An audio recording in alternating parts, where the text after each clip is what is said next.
environmentally friendly lifestyle, balancing the planet, your health. Do they fit together? Or are they different? Well, let's see what the team has to say. Take away, Heather.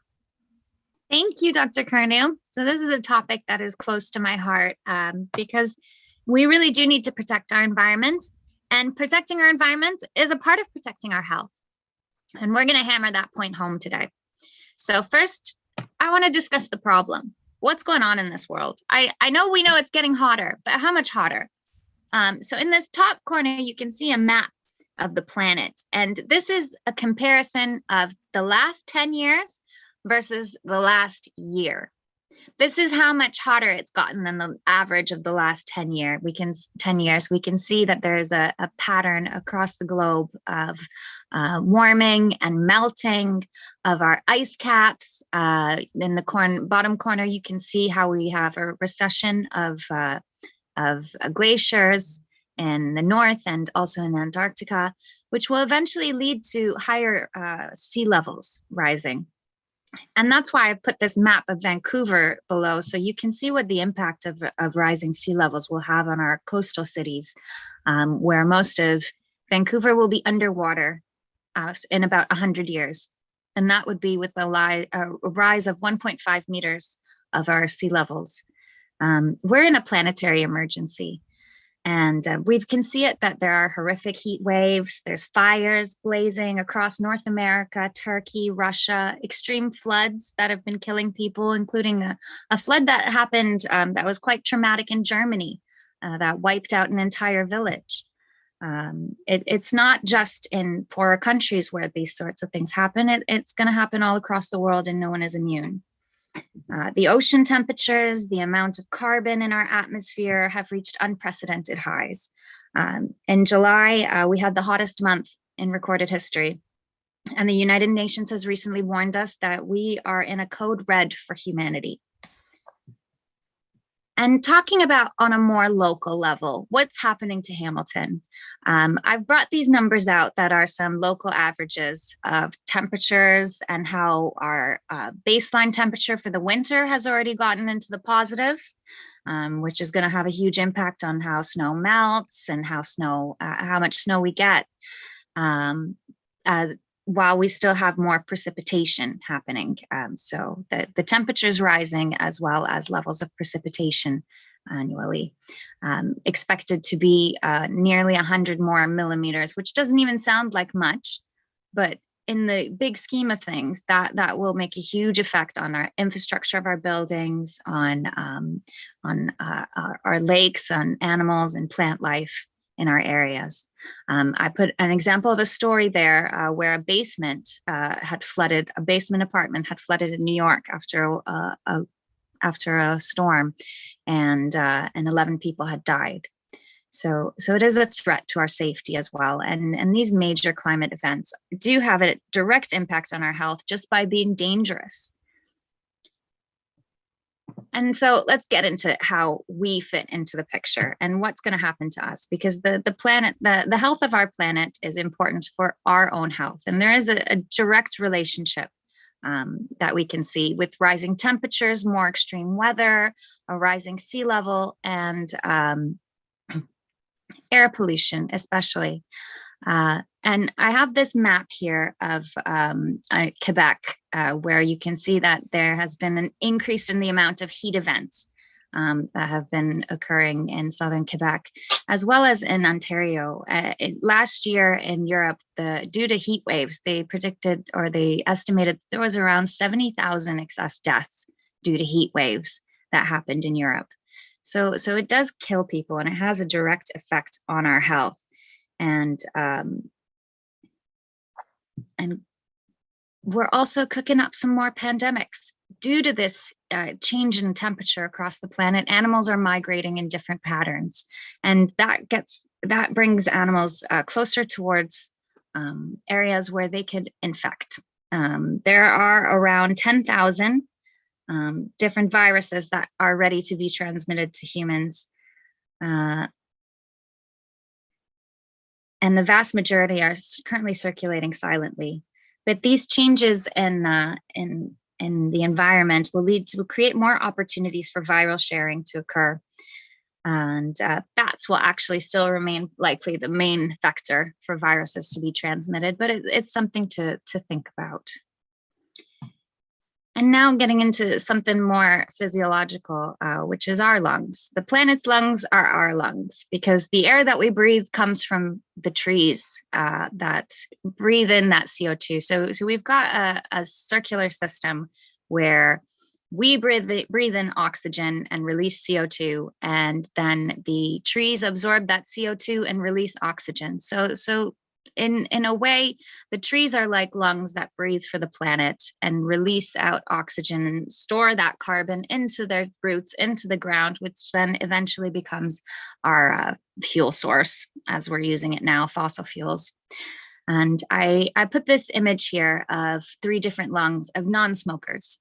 None of them had smoked, but this was the effect of air pollution and what air pollution does to our lungs and to our health. And air pollution does not only damage our lungs, it also damages our vessels, our brains, our kidneys, even our reproductive organs. And this damage doesn't wait until we're older. It starts at a young age and it affects the development. Heather, backtrack that one slide. That's a very powerful slide. Yeah. You can just see what the lungs are looking for just from the environment that we live in, right? And we always know about smokers' lungs, coal miner lungs, and things of that nature. This is just air pollution, and I'm not sure you can expand on that a little bit more. But if you look at countries or parts of the world that have higher pollution levels, for instance, living close to the highway hurts your lungs, has more heart disease. China has done this really well because they have certain areas that have higher pollution levels, and it correlates extremely high with cardiovascular and other cancer mortality as well. Unfortunately, I moved to Hamilton, or fortunately, I moved to Hamilton many years ago, but also Hamilton is one of the world's capital of allergies, and one because of its pollution level. Hamilton, downtown Hamilton, is downtown. It's an area that doesn't have good circulation of air, and so a lot more allergies. And when I came to Hamilton, I tasted the air in the first 2 weeks. Within 2 weeks, I forgot how bad the air was. And so look at plant a tree. I'm getting to that. Method. Get advice. Alrighty, take it away. It's true. Hamilton doesn't have the best smelling air, and that's definitely having an effect on us, whether that is just a disturbing feeling to smell such a putrid scent in the air, or that it's actually causing lung depositions and affecting our health, creating asthma and allergens. And so that's a direct effect of why we should reduce our consumption, our carbon consumption, and care for our planet. And getting into how it affects our children and increasing rates of allergies and asthma and chronic coughs and respiratory illnesses. Also, that increasing temperatures discourage people from exercising outside. And it makes it harder for kids to play outside and have a normal life and a normal interaction with the environment if it's too hot or too many extreme events or too many floods. These will all take a toll on the childhood that our children have. Also, children are stressed. So thinking about the next generation, we've been living quite nicely, but who knows what the future looks like. And a lot of children feel that toll and feel that burden going forward. And it's discouraging. It's a demotivating kind of feeling to think that you're facing such a huge problem that's being created for you, and you have no choice. Kind of interesting, if you backtrack one slide again, is that our children have lost confidence in us adults to protect the environment. They don't believe what we're going to do is right. And they're probably right. And so if it was up to me, is that we can't keep putting everything to the future, putting a debt. We have to pay our own debt right now. We messed up the planet, and we need to fix the planet before we pass it on to the next generation. So I hope we actually do it. That's true. And show some steps how we can do it today. We will. We'll go through that. I'm just highlighting the problem so far. It's all doom so far, but there is some good stuff coming. And then talking about how the trees are the lungs of our planet, deforestation also just that we are burning more fossil fuels. So we're putting carbon into the air, but then we're cutting the trees down so they're not absorbing it. So we've got two problems that are feeding into each other. And also that deforestation and the rise in global temperatures is leading to more forest fires. I put this slide in because I know Dr. Kearney's son works and protects us from fires.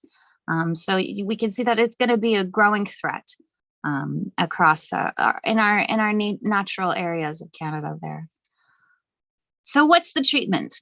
We need to plant some trees, and there's an initiative to plant 1 trillion trees, which should hopefully reduce the equivalent of, I think it was 36 billion cars, if we do manage to plant that many trees. But you know, it doesn't need to be some sort of big campaign. It should just be a part of our lifestyle, to be constantly thinking about the environment and seeing ways where we can embellish the nature around us with more trees and more diversity, and creating more lungs for our planet to breathe and for us to breathe. There's a really cool app that I just wanted to mention before we get into more about the gardening, that there is an app that's supposed to help you stay focused. And every time you use it, which is an app to help combat procrastination and make you do one thing at a time and not stare at your phone. But every time you use it, it plants a tree.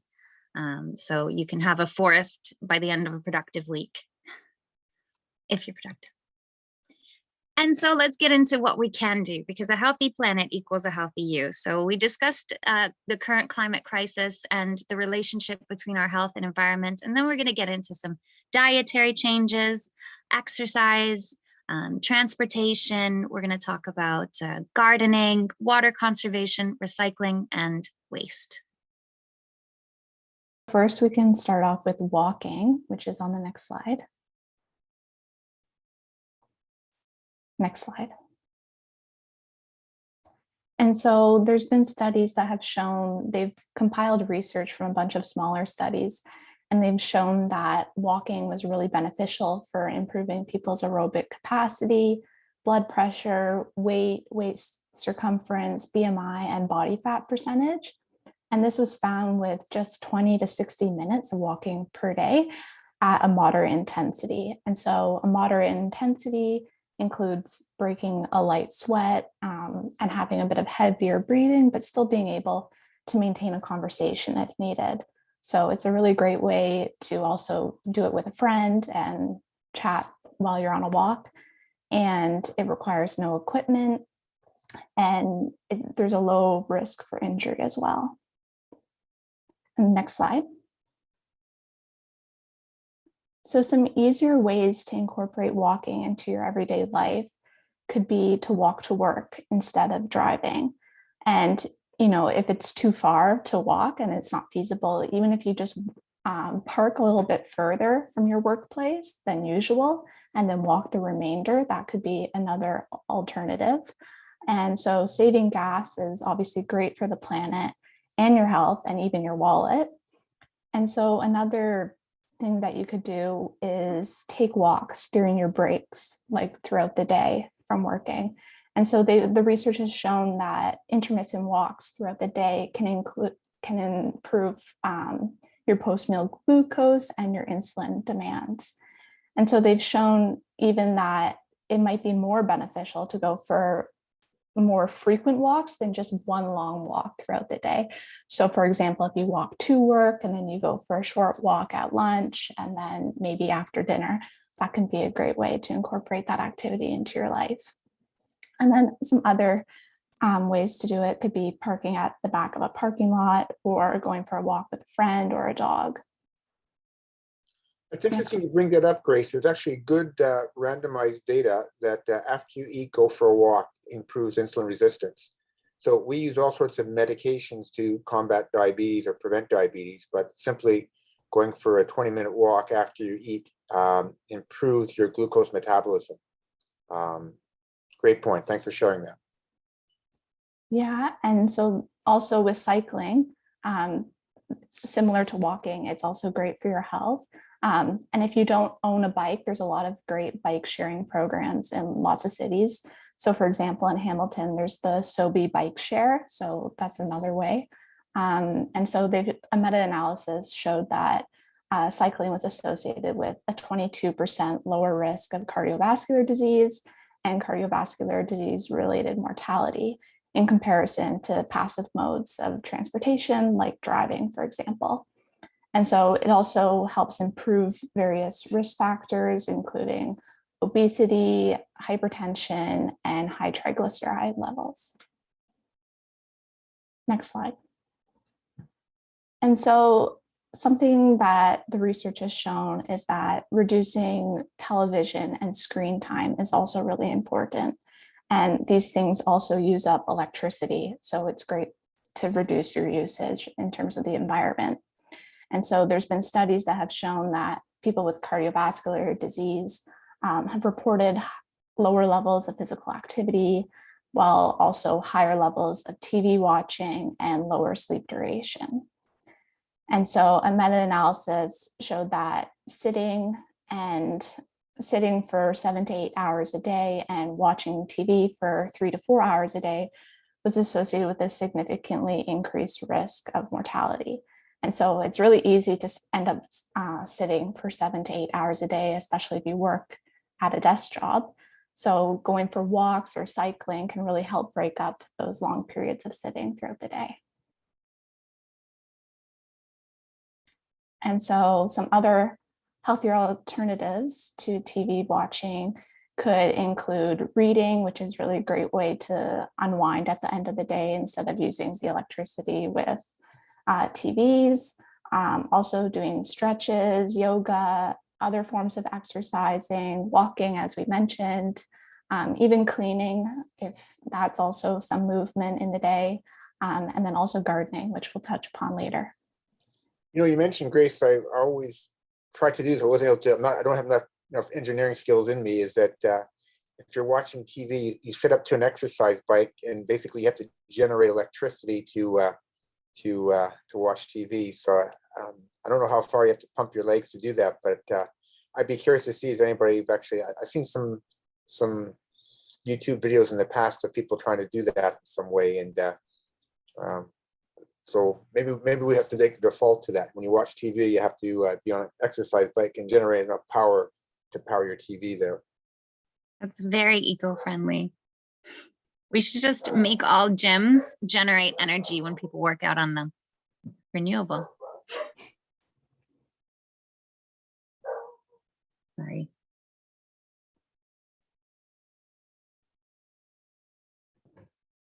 Okay, and I will now take on transportation. So as we know, transportation is a great contributor to the production of carbon dioxide, because and carbon dioxide is one of the major greenhouse gases that basically traps infrared in the atmosphere that leads to basically global warming and climate change. So a quick analysis of just cars in general, an average home-owned vehicle consumes about 656 gallons of gasoline each year that is driven, and each gallon of gasoline contributes to about 8.89 kilograms of carbon dioxide. This is equivalent to producing 0.4 kilograms of carbon dioxide emission each mile the car has driven. And if we do a quick math together, an average home-owned vehicle produces somewhat more or less than 5,800 kilograms of carbon dioxide. Now, this number may seem very strange, but let's take analysis. Let's take a comparison. An average human adult produces about 800 kilograms of carbon dioxide each year by breathing. So if you're driving your own private vehicle, that pretty much multiplies your carbon footprint by about 6 or 7 times. Next slide, please. So we've talked about the greenhouse effect, and we said that there are gases that are called the greenhouse gases that traps infrared in the atmosphere, and this leads to a lot of negative impacts, such as the melting of glaciers and unpredictable climate. So the main greenhouse gases are methane, carbon dioxide, nitric oxide, water vapor. And out of these, carbon dioxide contributes to 79% of all greenhouse gases. And from that 79%, 29% of carbon dioxide is produced from transportation. So if we could bring that down, that is a lot of carbon dioxide that we're reducing. So there are several alternatives to using gasoline. Next slide, please. And we've listed 4 on the screen. The first one being the use of electric vehicles.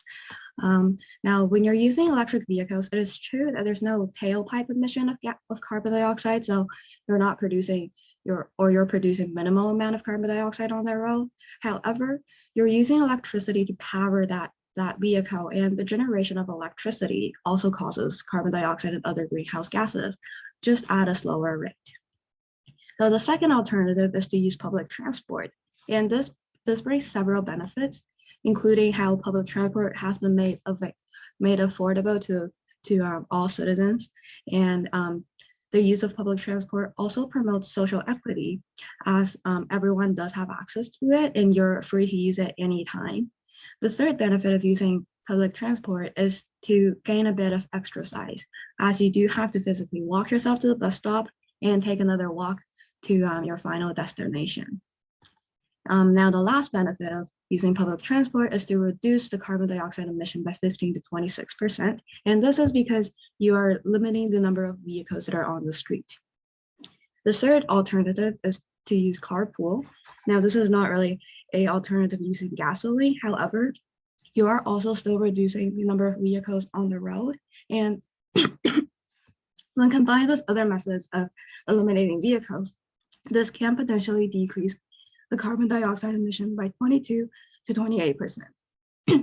Now, the last alternative is to cycle or walk. And Grace has touched on this. So walking and cycling barely brings any carbon footprint. And this is also extremely beneficial to your health, lowering your risk of developing cardiovascular diseases.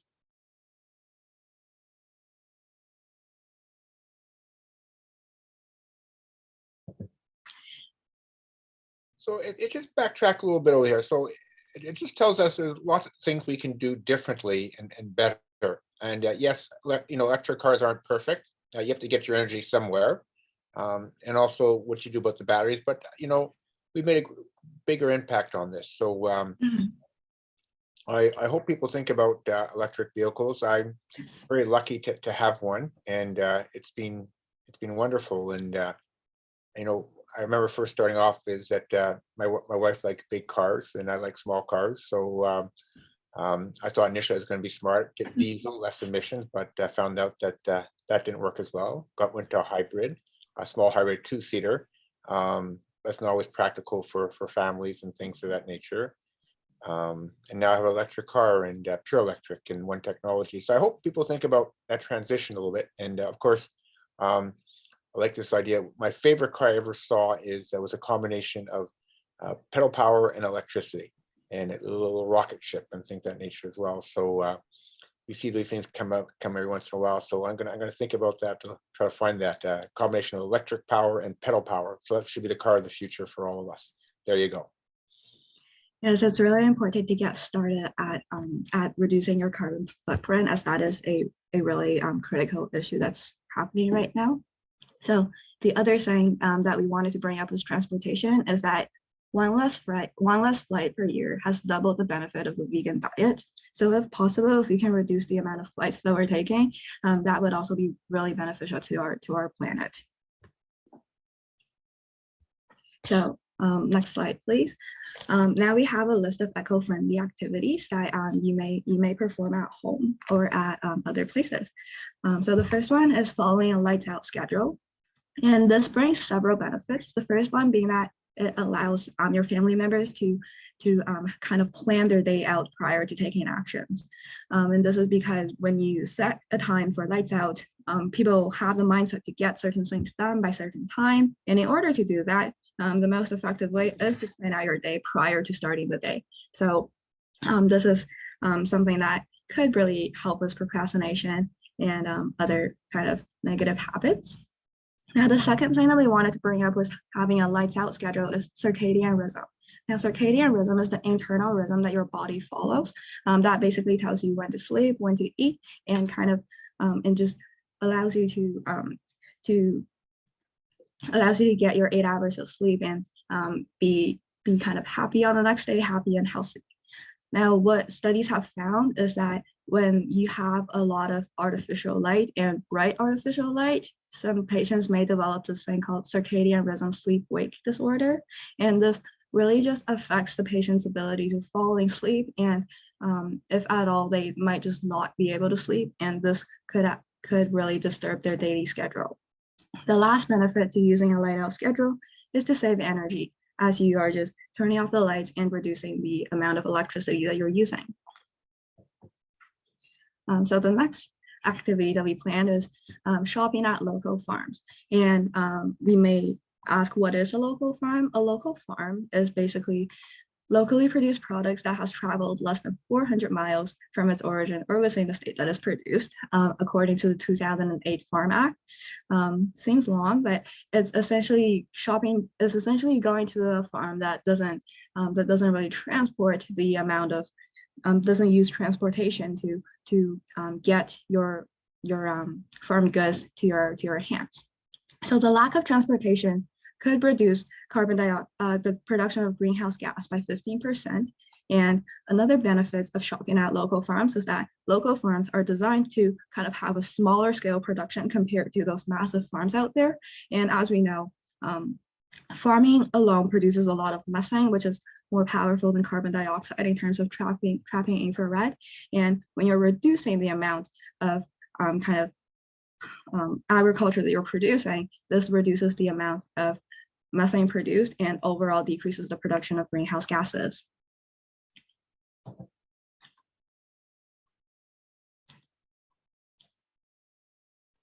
The last slide is water.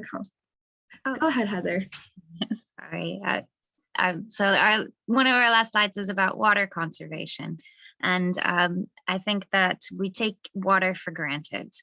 You know, we are very fortunate in Canada to have most of the fresh water of the world. And every time we turn on the tap, it runs, and our toilets for some reason are really full of water in comparison to the rest of the world. If you go to Europe, they have this much water in their toilets while we have like a whole pool for our poop. I'm not sure why, but it's a privilege. So I wanted to talk about some water conservation because water isn't limitless, and we have to be grateful and use everything that we have with consideration and in moderation. So these are just some tips for water use to significantly reduce how much water you consume. So they say that a water saving shower is 8 to 9 minutes long. That's good. That's not bad. That's still a really nice shower. Any longer than that, and it starts to really take a toll. Old showers and large ceiling showers would use around 18 to 20 liters per minute, while water saving showers use 8 to 9 liters per minute. Turning off the tap while brushing, using those 2-button water saving model toilets are also beneficial. And using your dishwasher instead of washing the dishes by hand is a lot more efficient in water use, rather than individually washing the plates. It's just spraying them all at one time. And getting appliances that are that conserve energy as well as water. So that is a good reason to renew new appliances to make sure that they are using resources well. And then we're going to talk about gardening. Okay, so yeah, now we'll talk about gardening. Okay, so the thought of gardening may seem quite intimidating considering that there are so many different types of large gardens that so many people do or make, but next slide. It doesn't have to be. Gardening, as we'll talk about, has so many different benefits to someone who is doing the gardening, especially if you do it in a very eco-friendly way. So even doing it using containers is great. Next slide. So gardening has been associated with many positive effects on the body and mind. It's been shown to reduce feelings of stress, fear, anger, and sadness, and decreases blood pressure and pulse rate. And the exercise that is associated with gardening, which is considered moderate exercise, is also associated with a reduced risk of developing dementia, mental health problems, cardiovascular disease, diabetes, and cancer of the breast and colon.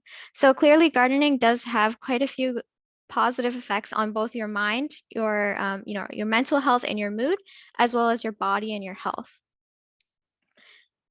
So how do we garden in an environmentally friendly way?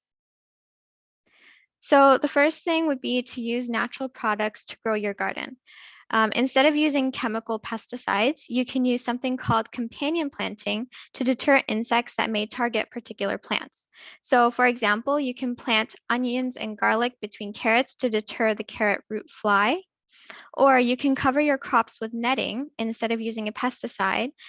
So for example, the brassica group of plants, which include cabbage, broccoli, Brussels sprouts, turnips, radishes, they all are targeted by a particular moth. So if you cover them with a certain netting, then it prevents, the moths from laying their eggs on those plants. And then instead of using a chemical fertilizer, you can learn how to make compost. Instead of, throwing out your green bin waste, throwing it out, you can always just make compost and then use that as your fertilizer. Second, in order to do eco-friendly gardening, you want to support native animals and insects. So make sure you plant flowers with successional blooms to keep the flowers consistently available for pollinators, and try to plant nectar-rich flowers to attract pollinators like your bees and butterflies. So nectar-rich flowers include sunflowers, they include calendulas, bachelor's buttons, and zinnias. And so they are all very beautiful flowers to have in your garden, and definitely something that will attract the pollinators. And then you also want to create animal and bird shelters or bird feeders, as well as adding a water feature to provide a source of water for birds and animals so that they can survive even during the hot weather when there isn't that much water available for them. And then lastly, with your garden, you want to try to make environmentally conscious choices. So try to choose native plants since they already thrive in the environment you live in and they won't require as much attention, so as much pesticides or fertilizers in the first place. And like we talked about earlier, conserve water by using a watering can instead of a hose and sprinkler. And try to plant more trees to increase carbon dioxide uptake, which we also talked about. And lastly, instead of going out and buying, brand new containers for your gardening plants and all that, you can always upcycle garden furniture. So here in this picture, they used a wheelbarrow to plant their flowers and their vegetables instead of just buying a container. So just try to make environmentally conscious choices when you're making, when you're thinking about your garden.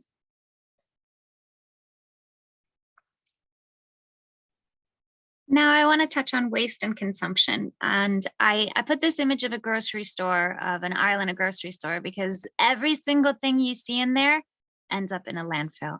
Everything on every single shelf eventually ends up in a landfill. That's how much we consume. And we're in a culture of consumption. We're in an economy that's only driven by us consuming. So we are almost always encouraged to consume as much as possible. But really, we need to use less and reuse more. And I put down the phrase "live long and prosper" because that would be the secret to it. And some different ways that we can be more mindful of our consumption is to even just use a reusable coffee cup. So Dr. Curnew is interested in what is the benefit. And it does take a certain cost to make a coffee cup, to make a reusable coffee cup. But after 8 uses, you are now lowering your carbon footprint in how many plastic or disposable cups you would have purchased. And also using reusable water bottles, and items that you can refill instead of buying new containers. Instead of using saran wrap, use your Tupperware. There's lots of convenient and easy ways to start to reduce how much we put in a landfill, because we're soon going to fill a planet up with trash. I guess on the topic of, reducing ways for uh, this waste to end up in a landfill, we have recycling. And many of us are quite familiar with recycling. It's already a pretty big part of our, daily routine in North America.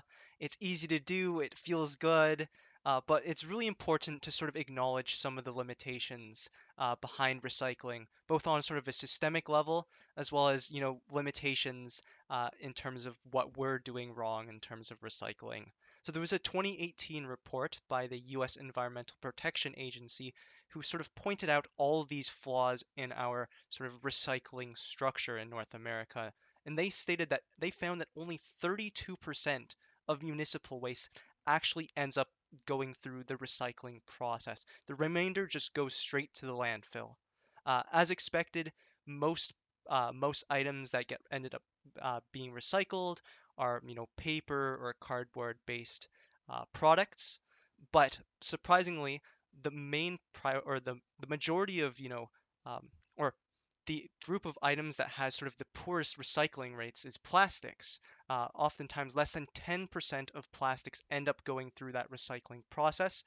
So it really shows that there's a lot to improve, both on an individual level as well as the system itself. So how can we actually recycle more efficiently? If you're on the next slide, we'll talk about that in a moment. There are a few sort of tips that we want to share with you guys as to how we can make our recycling much more efficient.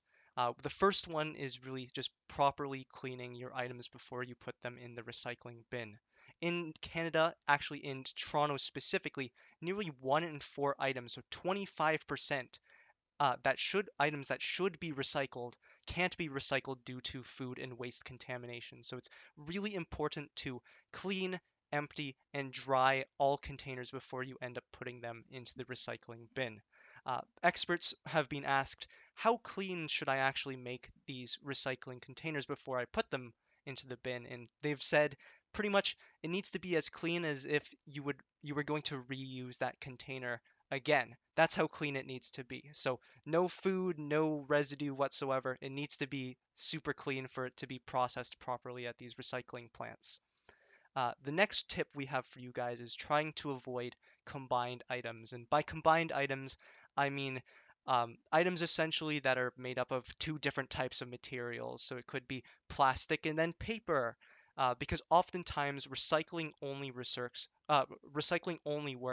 for similar items or items made of similar sort of texture, not texture, similar types of material. So these are often items such as a plastic covered coffee cup that's part paper but part plastic, or it could be in the mail. Sometimes you get these envelopes with bubble wrap, that plastic bubble wrap in them. And if you are able to separate them, yes, you can recycle the recyclable components of them. But unfortunately, oftentimes these combined items can't be separated. So it's best to try and avoid them altogether because unfortunately that entire item ends up going into the landfill. Another third point or way that you can increase the efficiency of your recycling is to stop what's known as wish cycling. Wish cycling is when we put these non-recyclable items into the recycling bin, hoping that, they will be recyclable. You have like a plastic container and you take a look at it and you think, hey, you know what? I think this should be recyclable. I hope it is recyclable. And you sort of willy-nilly put it into the bin feeling good about yourself. But the problem is oftentimes these materials or plastics that we think can be recyclable, sometimes they aren't. And this ends up contaminating other recyclables. So a lot of cities, they have these quotas for pretty much only a certain amount of items in a recycling shipment can be non-recyclables. If not, that entire shipment just gets sent straight to the landfill. So we need to try and avoid this wish cycling because that can cause all the other recyclables that can actually be recycled from going through the process. So it's really important to, if you have any doubts as to whether an item can be recycled or not, it's best to double check and to avoid this wish cycling. And then finally, sort of similar to this wish cycling, it's really important to know your different types of plastics because not all plastics are treated equally. I'm sure many of you are familiar with this. Plastics can be graded from a resin code from 1 to 7. Typically, the higher the resin code, the less recyclable it is. And most recycling plants, they can handle types 1 and 2, but after you get, farther up, it gets a little bit wish-washy. So it's really important to check with your city or your town and see what types of what types of plastics they can actually handle. And if we go into the next slide here, we actually have the outline of what kind of types of plastics can be recycled in Hamilton specifically. So the city of Hamilton is able to handle plastics type 1, 2, 4, and 5. And in some occasions, with restrictions, they're able to handle types 6 and 7. But these restrictions are often quite complex. So I've put the link there in that bottom right, and we're going to put in the description as well. But it's really important to sort of check out this website, see exactly what kind of things can be recycled, what can't, just so we can avoid that wish cycling and that contamination of proper recyclables.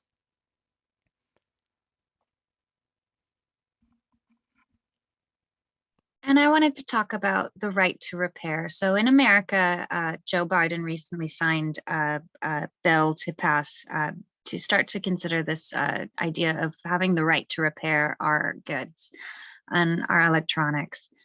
It's very wasteful to completely replace. And it's very wasteful that there's so many different patented parts for so many things that should be standardized.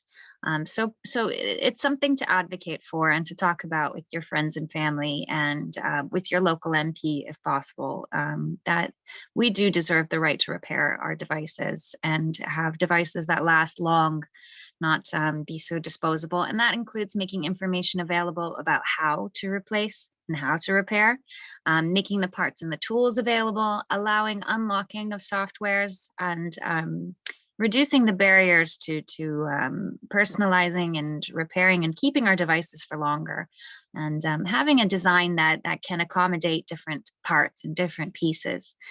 So that's something we need to advocate with our manufacturing companies and with the industries to start to make a difference for all of us. And that concludes our presentation. Thank you, everyone, for tuning in, and thank you, everyone, for all your hard work. Daniel, I'll let you sign off. Yeah, I hope you guys learned a lot, and I hope you guys at least are taking away at least one or two things to, make your lifestyle, whether it's recycling, plant-based diets, exercise, transportation, just ways that we can, work towards, securing sort of an environment for, future generations, one that's, yeah, pretty much as Dr. Curnew mentioned, we want to make sure that, future generations uh, have, an earth to live on for, pretty much. Yeah, Well, there's an earth to live on, but we're but it messing won't it. be, yeah. And but you gave a lot of practical ideas, so people say, well, it's up to somebody else, big industry has to change, but you know what, little industry, yourself has to change, everybody has to change. And is that probably the world's healthiest diet is plant-based eating. Yes, you can get proper protein. Yes, you can get enough calcium. Yes, you can get enough iron. And we have multiple webinars to look at that. Doesn't mean you can't. So one of the things is that I eat mostly plants. I eat a lot of fish, and I'm a hypocrite when it comes to fish. And I need to eat less. And I'm having beautiful homemade soup. I have my recycling bottle. I'm going to ask Daniel over here. I had this zero whatever bottle or pop bottles and stuff like that. What quality plastic do they go to from 1 to 7? If you can take a look at that and just tell me that in a couple Let of me minutes. take a look. Yeah. And one time I love BC because they're much more environmentally friendly, and I think Canada's getting close to banning first-use plastics. I'm looking at this medication Ozempic. I love Ozempic, but this is one use plastic gets thrown away afterwards. You got to think about changing that. We have all our pill bottles, for instance. Why can't we reuse our pill bottles and things of that nature? Next to where my gym is, there's an Amity store, and if I'm missing a pair of shorts, I'm often there. And I love going to Amity stores. My wife hates Amity, but I love that concept of recycling and things of that nature. So the clothes and the things that you don't use, recycle. And it's true in North America. It's much easier to buy something new and throw it away. Initially when cell phones are designed, they're designed not to last a lifetime. They're designed that their batteries wear out and you're going to buy new phones and things of that nature as well. So how do we change that? So lots of things to change. Remember, our kids know this. Our kids have lost confidence in us adults and how we dealt with the environment. And so there's some simple things to do. So I went from basically gas to diesel to hybrid to electric. My next car, I hope to be a combination of pedal power and electric. And so that's the car I'm going to be looking for the future. And I'm one of those people, Daniel, that maybe you can recycle this and put that in there, but it's wishful recycling. So I got to be better about that. It was the same for me. Like reading about it and doing my research, I was like, oh, I totally do this too. Going through the process of, oh, I think this should be recyclable, and end up putting in just for safe measures. But I didn't realize actually how much that can contaminate and basically ruin all of the hard work that I've done by recycling things that could contaminate the entire shipment, right? So I was unaware of that too. And I realize public transportation is challenging, not always available, pandemic, not safe. But you know what? The best place to be right now during a pandemic is outside. So you're 35 times less likely to catch COVID if you're outside compared to indoors. It's kind of interesting. We have all these masks, and basically, I haven't thrown away the mask. I have bags of this stuff over here. I hope we can recycle it in some way. So, so I don't know what to say about that yet, and I'm sure someone's going to find a solution to that. And so you give me a lot to think about. And yes, having a garden, it could be balcony garden, it could be your full garden, and the best thing for the environment is so away from cars is walking. If you can walk, and I learned that if you can walk 15 minutes, 20 minutes after you eat, you increase your insulin resistance, and maybe you'll eat a little bit less as well. And so many things to do. This interaction of the environment and your health makes so much sense. And we can start very simply, or it can make it more complicated than that. I'm wondering, is there any questions out there from anybody, or any comments from anybody out there, Daniel? Let me take a look. It doesn't look like it. Okay. Yeah. And I think all the presenters, they did a nice job. And so you take right now, it's not good to travel anyway. There's too much infection. It's not pleasant to travel. So and it's bad for the environment. And when you look at the impact of plane travel, it's not very good. So right now, the Ontario government has made it easier to travel around Ontario. There's discounts for staying in Ontario. And I also applaud Germany. Germany did something really neat right now, is that they're going to face a bigger problem with limited resources, and because of what's happened in Europe. But one of the things over the summer months, they made public transportation very inexpensive in Germany right now. And basically, I'm not sure if it's 10 euros or whatever, you can travel for the entire months anywhere in Germany. And I think it's a wonderful idea. The more I think about it, is that we should, continue to make public transport almost free. And I remember one time is that it was supposed to be that the kings in France wanted to make sure everybody had a chicken to eat. Now I want everybody to have a good pair of walking shoes and a bike as a priority. So think about how that fits into your repertoire thing. So thank you all so much. Any final thoughts from anybody? Just wonderful. That's something I have to go back and look at it again. And wonderful job. So I wish everybody a nice walk tonight. And maybe we have to learn how to get gliding planes for the sky, and And I know there are planes that are experimenting with, solar energy and things of that nature as well. So obviously that will not fully power a plane, but you can see how you can alter technology. And I hope we get to the point one day we don't have to spend, I think the Americans have spent $80 billion so far on Ukraine pledges to fight a war.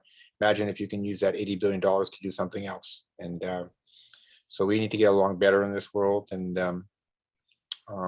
we're too confrontational. We need to think about how to change that a little bit. So I'm gonna have my soup. I'm gonna try to recycle things. And what I'm going to do too is that I don't know how to do this, but maybe when I buy the person a coffee, I'm going to buy them a recycling thing to go with that coffee next time to think about that. So, but everybody, good night. Good night, everyone.